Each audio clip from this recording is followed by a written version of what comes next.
احمد اپنے خاندان کے ساتھ ایک نئے گھر میں شفٹ ہوا۔ یہ گھر کافی پرانا تھا مگر سستا تھا، اس لیے اس نے خرید لیا۔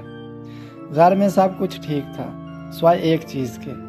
اوپر والی منزل پر ایک کمرہ تھا جس کا دروازہ ہمیشہ بند رہتا تھا۔ گھر کے پچھلے مالک نے صرف ایک بات کہی تھی، اس دروازے کو کبھی مت کھولنا۔ احمد نے ہنستے ہوئے بات ٹال دی، لیکن اس کی بیوی کو عجیب سا خوف محسوس ہوتا تھا۔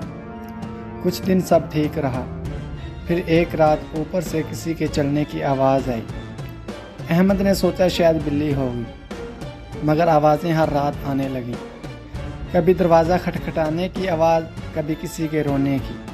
اس کی بیوی نے کہا یہ گھر ٹھیک نہیں ہے، ہمیں یہاں سے جانا چاہیے، لیکن احمد نے بات کو سنجیدہ نہ لیا۔ ایک رات ٹھیک 3 بجے اوپر والا دروازہ خود بخود کھل گیا۔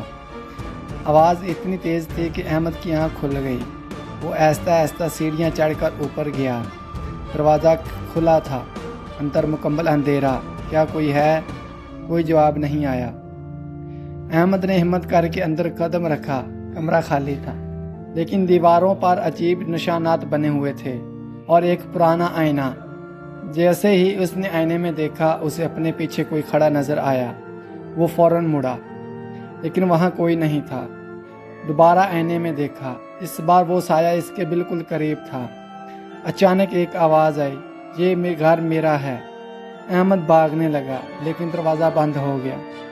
آئینے میں اس نے دیکھا وہ سایہ اب اس کے اندر داخل ہو رہا تھا۔ اگلی صبح احمد کی بیوی نے دوبارہ دروازہ کھولا۔ کمرہ خالی تھا اور آئینے پر صرف ایک جملہ لکھا تھا، اب میں آزاد ہوں۔